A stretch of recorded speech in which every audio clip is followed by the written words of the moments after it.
Hello दोस्तों, मैं हिमांशु गुप्ता आप सबका स्वागत करते हैं हमारे इस educational YouTube channel sir logic पर। दोस्तों, आज की इस वीडियो में हम लोग क्लास 9th का जो केमिस्ट्री है, केमिस्ट्री का चैप्टर 3 जिसका नाम है परमाणु एवं अणु, उसका रैपिडो रिवीजन करने वाले हैं। उस चैप्टर में जितना इस बोर्ड पे लिखा है टॉपिक, उतने ही टॉपिक हैं और उतने ही कंसेप्ट हैं।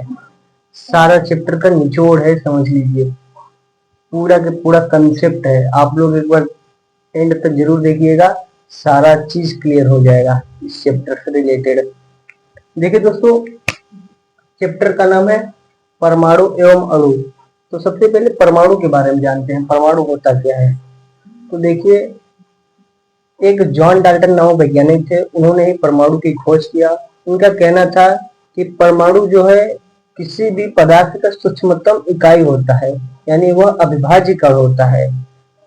यानी कि आप लोग कोई सा एक पदार्थ ले लीजिए, उस पदार्थ को तोड़ते जाइए तोड़ते जाइए तोड़ते जाइए, एक ऐसा समय आएगा कि अब उस छोटे से टुकड़े को और अधिक छोटा भाग में नहीं किया जा सकता है, तो उसे ही वे परमाणु का नाम देते हैं। जैसे आप सबको एग्जाम्पल्स के तौर पर समझाते हैं। हम ले लेते हैं टाटा नमक वाला। परमाणु का अगर आकार भी पूछा जाए तो लगभग लगभग गोलाकार होता है। हम ले लेते हैं टाटा नमक। ये देखिए, आप सबको दिख रहा होगा सफेद सफेद। तो इस टाटा नमक का एक कण ले लेते हैं। टाटा नमक एक पदार्थ है ना, ठोस अवस्था में जो है, और इसका एक कण ले लेते हैं। इसको तोड़ रहे हैं तो एक ऐसा समय आएगा कि ये टूटता ही नहीं है, तो उसे ही परमाणु के नाम दिए। यानी कि किसी भी पदार्थ का सूक्ष्मतम कण जो होता है वही परमाणु होता है। परमाणु का अगर संधि विच्छेद किया जाए तो परम धन अणु, यानी परम मतलब छोटा, अणु मतलब टुकड़ा, छोटा टुकड़ा किसी भी पदार्थ का ही परमाणु कहलाता है। ठीक है, समझिए। अब देखिए, इनका जो कहना था ना कि परमाणु अविभाज्य कण होता है, परमाणु को विभाजित नहीं किया जा सकता है, ये उनका कथन बाद में कुछ वैज्ञानिकों ने गलत साबित कर दिया। कुछ और भी वैज्ञानिक आए जो खोज करने लगे कि हाँ, परमाणु के और टुकड़ों में तोड़ा जा सकता है क्या, परमाणु के अंदर और कुछ है क्या।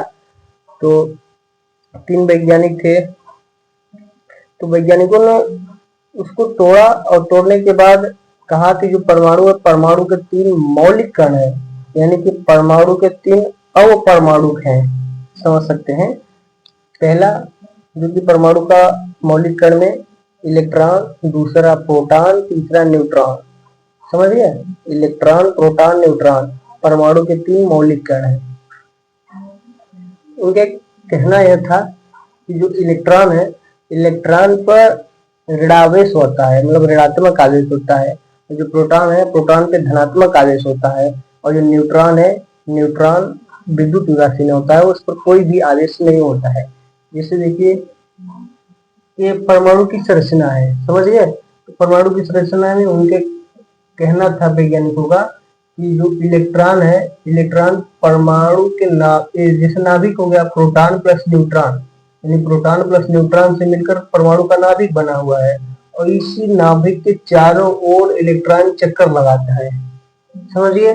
और प्रोटॉन नाभिक में स्थित होता है जिस पर धनावेश होता है, और इलेक्ट्रॉन परमाणु नाभिक के चारों ओर चक्कर लगाता है जिस पर ऋणावेश होता है। और न्यूट्रॉन भी नाभिक में ही स्थित होता है। और प्रोटॉन प्लस न्यूट्रॉन मिलकर नाभिक का निर्माण करते हैं। यानी अगर कोई भी पूछे कि परमाणु का जो नाभिक होता है वो किससे बना होता है, तो आप लोग उत्तर दीजिए प्रोटॉन प्लस न्यूट्रॉन से मिलकर बना होता है, जिसे न्यूक्लियस भी कहते हैं। ये परमाणु की संरचना कहते हैं, तो आप लोग समझ गए। अब देखिए, इलेक्ट्रॉन, प्रोटॉन, न्यूट्रॉन के जो इम्पोर्टेंट पॉइंट होते हैं, जो एग्जाम्स में पूछे जाते हैं, 9th के भी एग्जाम्स में पूछे जाएंगे और आगे चलकर कॉम्पिटिटिव एग्जाम्स में भी पूछे जाते हैं। देखिए, इलेक्ट्रॉन को E माइनस से प्रदर्शित करते हैं, प्रोटॉन को P पॉजिटिव से प्रदर्शित करते हैं, न्यूट्रॉन को N न्यूट्रल यानी N शून्य से, यानी 0 से प्रदर्शित करते हैं। इलेक्ट्रॉन का जो द्रव्यमान है ना, यानी इलेक्ट्रॉन का जो द्रव्यमान है 9.1 इंटू 10⁻31 किलोग्राम है। समझिए इस प्रकार से कि 91 लिखिए और उसको एक नीचे भाग में 1 और यहाँ पे 31 जीरो टोटल लगाइए। इतना 31 जीरो लगाने के बाद भाग दीजिए, समझिए कितना छोटा सा छोटा द्रव्यमान होता है। और प्रोटॉन प्रोटॉन का जो द्रव्यमान होता है 1.673 इंटू 10 के पावर -27 किलोग्राम होता है। और न्यूट्रॉन का जो द्रव्यमान होता है 1.672 इंटू 10 की पावर -27 किलोग्राम होता है। ये हालांकि प्रोटॉन और न्यूट्रॉन का जो द्रव्यमान होता है लगभग लगभग बराबर ही होता है। समझ गए आप लोग। तो देखिए इलेक्ट्रॉन इलेक्ट्रॉन का जो आवेश होता है ना वह -1.6 इंटू 10 की पावर -19 कूलम होता है। और प्रोटॉन पर जो आवेश होता है पॉजिटिव में 1.6 इंटू 10 की पावर -19 कूलम होता है। और न्यूट्रॉन न्यूट्रॉन का जो आवेश होता है वह शून्य होता है। इलेक्ट्रॉन का जो सापेक्ष आवेश होता है वो -1 होता है। प्रोटॉन का जो सापेक्ष आवेश होता है वो +1 होता है। और न्यूट्रॉन का सापेक्ष आवेश कुछ होता ही नहीं, वो शून्य होता है। इलेक्ट्रॉन पर जो आवेश होता है ना इलेक्ट्रॉन पर, तो वह ऋणात्मक आवेश होता है, यानी इलेक्ट्रॉन पर ऋणात्मक चार्ज होता है। प्रोटॉन पर धनात्मक आवेश होता है, यानी पॉजिटिव चार्ज होता है। न्यूट्रॉन पर न्यूट्रल आवेश होता है, यानी कि विद्युत उदासीन होता है, इसमें कोई आवेश नहीं होता, ना तो पॉजिटिव ना तो नेगेटिव, है विद्युत उदासीन होता है। इलेक्ट्रॉन जो है इलेक्ट्रॉन की जो खोज करता है वे सर जे थॉमसन है। प्रोटॉन की जो खोज करता है वे गोल्डस्टीन को भी माना जाता है और रदरफोर्ड को भी माना जाता है। कहा जाता है कि गोल्डस्टीन ने प्रोटॉन की तो खोज कर दिए थे लेकिन उनका नाम नहीं दिए थे। प्रोटॉन का प्रोटॉन नाम रदरफोर्ड ने दिया था। न्यूट्रॉन न्यूट्रॉन की जो खोज करता है जेम्स चैडविक है। ठीक है। और परमाणु नाभिक के चारों ओर अपनी निश्चित कक्षाओं में चक्कर लगाता है। जैसे इलेक्ट्रॉन हो गया ना, इलेक्ट्रॉन एक परमाणु नाभिक है, तो इलेक्ट्रॉन जो है परमाणु नाभिक के चारों ओर एक निश्चित कक्षाओं में चक्कर लगाता रहता है। ठीक है। जैसे इसकी कक्षाएं क्या क्या होते हैं, के हो गया, एल हो गया, एम हो गया, एन हो गया, ओ हो गया, ऐसी कक्षाएं बनी होती हैं। आगे आप लोग चौथे चैप्टर में पढ़ेंगे। तो इसी कक्षाओं में चक्कर लगाता रहता है इलेक्ट्रॉन।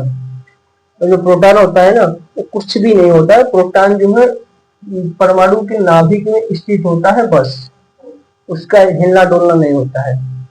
न्यूट्रॉन जो होता है वह भी परमाणु के नाभिक में ही स्थित होता है। ठीक है। इलेक्ट्रॉन प्रोटॉन न्यूट्रॉन के कंसेप्ट क्लियर हो गए, उसके सारे पॉइंट कंसेप्ट जान गए।